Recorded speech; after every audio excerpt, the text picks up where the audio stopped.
అంట తెలుగు జాతికి ప్రతిబింబం అంట. మేమంతా ప్రతిబింబాలు కాదు. తెలుగు జాతి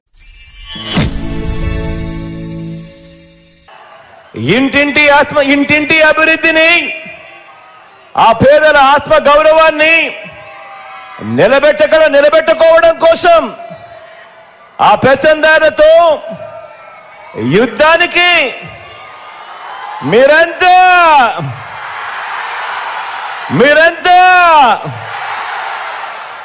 సిద్ధమేనా?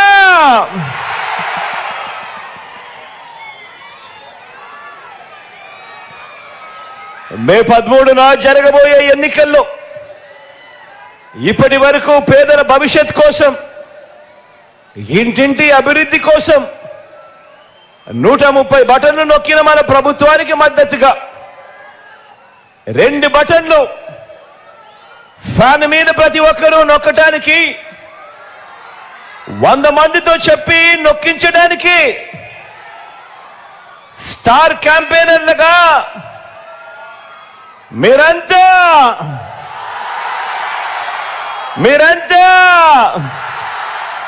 సిద్ధమేనా?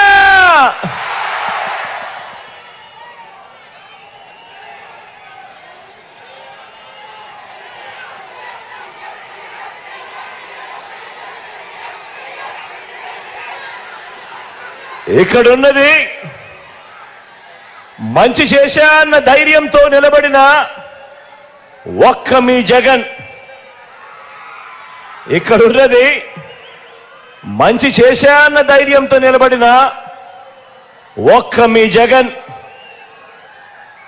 చుట్టుముట్టినది గతంలో ఏ మంచి కూడా, ఏ పేదకు కూడా చేయని అబద్ధాలే పునాదులుగా, మోసాలే అలవాటుగా పెట్టుకున్న 10 మంది కుట్రదారులు అటువైపున.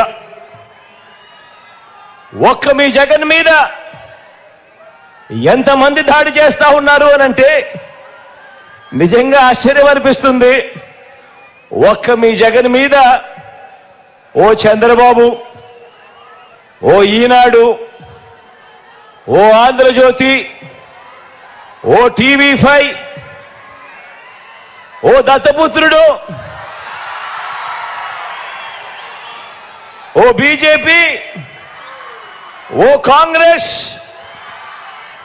ఇవన్నీ సరిపోవంటూ ఇన్ని కుట్రలు, ఇన్ని అబద్ధాలు, ఇన్ని మోసాలు కుటిల పద్మవ్యూహంలో వీరంతా కూడా ఒక్కటై బాణాలు సంధిస్తున్నది ఒక్క మీ జగన్ మీద. మీకు మంచి చేసిన మీ బిడ్డ మీద, మీకు ఆ మంచికి మధ్య మీ సేవకుడిగా ఉన్న ఒక్క మీ బిడ్డ మీద ఇంతమంది దాడి చేస్తా ఉన్నారు. అయినా మీ బిడ్డ అదరుడు, అయినా మీ బిడ్డ బెదరుడు. కారణం ప్రజలనే శ్రీకృష్ణుడి అండ ఉన్న అర్జునుడి మీ బిడ్డ. చేసిన మంచి మీద ఆ దేవుడి మీద నమ్మకం ఉంది కాబట్టి అర్జునుడి మీద ఒక బాణం వేసినంత మాత్రాన కురుక్షేత్ర సమరంలో, కురుక్షేత్ర యుద్ధాన్ని కౌరవులు గెలిచినట్టు కాదు. ఒక బాణం వేసినంత మాత్రాన, జగన్ మీద ఒక రాయి విసిరినంత మాత్రాన, జగన్ మీద ఒక రాయి విసిరినంత మాత్రాన జరగబోయే ఎన్నికల కురుక్షేత్రంలో ఆ దుష్ట చతుష్టయం ఓటమిని, ఆ పెత్తందారుల ఓటమిని, మన పేదల ప్రభుత్వం గెలుపును ఎవ్వరూ ఆపలేరు. ఇలాంటి దాడుల వల్ల నా సంకల్పం చెక్కు చెదరదు. పైగా ఈ స్థాయికి వీరు దిగజారారు అని అంటే దాని అర్థం ఏమిటి? ఈ స్థాయికి వారు దిగజారారు అని అంటే దాని అర్థం ఏమిటి? విజయానికి మనం అంత చేరువుగా ఉన్నామని, విజయానికి వాళ్ళంత దూరంగా ఉన్నారనే కదా దాని అర్థము.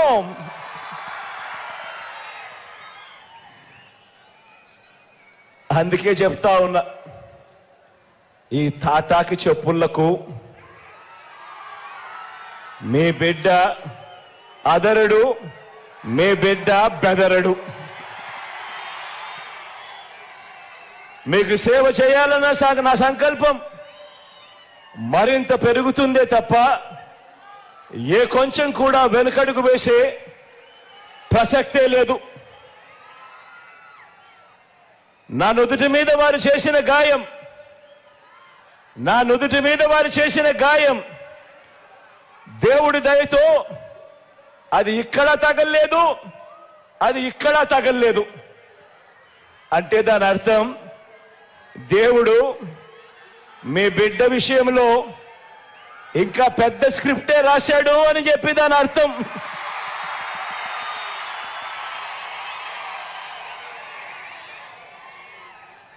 నా నుదుటి మీద వారు చేసిన గాయం బహుశా 10 రోజుల్లో తగ్గిపోతుందేమో, కానీ పేదల ప్రయోజనాలకు చంద్రబాబు చేసిన గాయాలు, ఆయన పాలనలో ఆయన చేసిన గాయాలు, ఆ రైతులకైతేనేమి, ఆ అక్క చెల్లెమ్మలకైతేనేమి, ఆ నిరుద్యోగులకైతేనేమి, ఆ సామాజిక వర్గాలకైతేనేమి, ఆ చంద్రబాబు మోసాలతో అతలాకుతలమైన ఆ పేదల బ్రతుకులు, చంద్రబాబు చేసిన మోసాలను, చంద్రబాబు చేసిన గాయాలను ఆ పేదలు ఎన్నడూ కూడా మర్చిపోయే ప్రసక్తే ఉండదు అని సందర్భంగా చెప్తా ఉన్నాడు.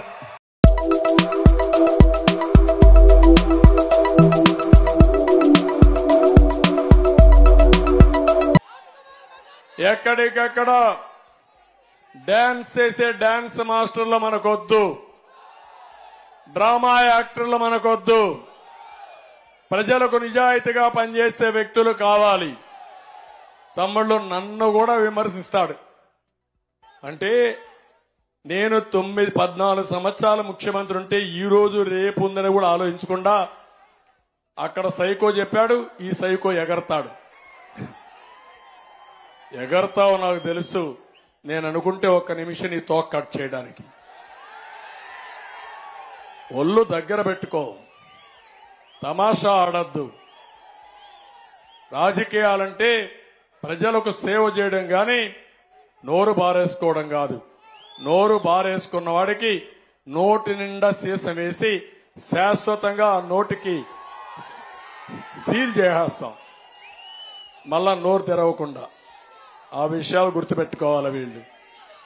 నన్ను మా మంచితనాన్ని చూశారు, కానీ మంచితనం అయిన తర్వాత నిన్న కూడా మీరు చూశారు, ఒరిజినల్ గా గొడ్డలితో బాబాయిని చంపి మన మీద పెట్టారు. ఆ తర్వాత కోడి కత్తి డ్రామా వేసి మనమే ఆ కోడి కత్తితో ఆయన పొడి చేయబోయామంట. ఇప్పుడు గులకరాయితో ఆయన హత్యా ప్రయత్నం చేశామంట.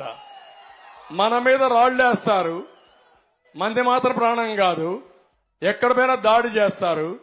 ఆయనంట తెలుగు జాతికి ప్రతిబింబం అంట. మేమంతా ప్రతిబింబాలు కాదు, తెలుగు జాతికి చీడ పొరుగు. చీడ పొరుగు ఏం చేస్తాం మనం? మందు కొడతామా లేదా? వదిలించుకుంటామా లేదా? అలాంటి చీడ పొరుగు స్ఫూర్తి మనకు గౌతమ్ లచ్చన్న గాని, ఎర్రమనాయుడు గాని, వీళ్ళంతా స్ఫూర్తి దాతలు. వీళ్ళంతా ప్రజాసేవకు జీవితాలు అంకితం చేసినటువంటి, స్ఫూర్తినిచ్చినటువంటి దాతలు. ఇప్పుడు వీళ్ళంటి వాళ్ళు చూసి ఈ రోజు కూడా మాట్లాడుతున్నా. నేను అడిగాను, ఒక మాట అడుగుతున్నా మీ తమ్ముళ్ళు, అది డ్రామా కాదు, ఓకే, నేను కూడా ఒప్పుకున్నా.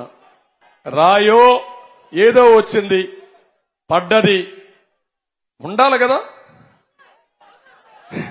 ఉండాలి కదా, నా వస్తువు ఉండాలి కదా. ఇప్పుడు మీరు ఒక రాయి వేశారు, ఇక్కడ పడుతుంది, వచ్చి పడాలి కదా.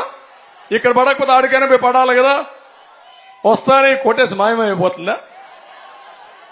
ఏం తమ్ముళ్ళు మాయమైపోతున్నానని అడుగుతున్నా మిమ్మల్ని అందరినీ. ఒకప్పుడు ఉండేవాళ్ళు కనికట్టు కట్టేవాళ్ళు, మన ఊరికి వచ్చేవాళ్ళు. జ్ఞాపకం ఉందా? పాత రోజుల్లో ఎవరికైనా పెద్దవాళ్ళు ఉంటారు, జ్ఞాపకం ఉందా? వచ్చేవాళ్ళు ఇక్కడ డ్రామా వేసి మరి అందరూ వచ్చి కూర్చున్నాక చూసావు కదా అని చూస్తూనే ఉంటాం. అయినాక ఏం చేసేవాళ్ళు, కోడి ఇది గుడ్డుంది చూసావంటాడు, కనపడకపోయినా ఒప్పుకుంటాం చూసామంటాం, తలకాయ వస్తాం. చూసిన తర్వాత చూడు గుడ్డు ఇప్పుడంతా పిల్లని పెడుతుందంటాడు, పిల్లని పెట్టేసిందంటాడు. మళ్ళా మనం చూసా కానీ ఎవరు మాట్లాడాం, ఎగరతా ఉందంటాడు, అక్కడ పోతాం చూడమంటాడు, చూస్తాం కనపడదు, అది కనికట్టు. మ్యాజిక్ ఇప్పుడు లేటెస్ట్ స్టేజ్ లో మ్యాజిక్. ఇప్పుడు జగన్మోహన్ రెడ్డి వచ్చాడంట, కరెంట్ ఆఫ్ అయిపోయిందంట. కరెంట్ ఆఫ్ అయిపోతే దానికి కూడా నేను బాధ్యుడంట. ఎవడి ప్రభుత్వమే? నీదే నాదే ప్రభుత్వం. నీ ప్రభుత్వంలో నన్ను తిట్టావు, నా ప్రభుత్వంలో నన్నే తిట్టావు, నీ ప్రభుత్వంలో కూడా నన్ను తిడతావా నువ్వు? ఓకే, కరెంట్ ఆఫ్ అయింది, ఎందుకు తగలబడ్డావు కారు మీద, బస్సు మీద? ఏం చేస్తున్నారు పోలీసులు? తీసుకుపోవాలి లోపలికి. నువ్వు ఒక విఐపి కదా, ఒక ముఖ్యమంత్రి కదా, సెక్యూరిటీ సమస్య ఉంది కదా, లోపల తీసుకుపోవాలా లేదా తమ్ముళ్ళు? తీసుకుపోవాలా లేదా? తీసుకుపోరు. వాడు ఒక రాయి వేసాడంట, రాయి వేసిన తర్వాత రాయి తగిలింది, తగలతానే ప్లే కార్డ్స్ వచ్చాయి ముందర. మీరు చూసారా బస్సు ముందర? నా మీద రాస్తూ 5 నిమిషాల్లో ప్లే కార్డ్స్ బస్సు ముందర ఉన్న ధర్నా. డ్రామా కాకపోతే ఏంటే? డ్రామా మాస్టరు, నీ డ్రామా కథలు అయిపోయినాయి, ప్రజలకు తెలిసిపోయింది. ఇంక నో మోర్ డ్రామా. నీ డ్రామా నమ్మరు, ఆ విషయం నువ్వు గుర్తుపెట్టుకోమని హెచ్చరిస్తున్నా. ఈ డ్రామా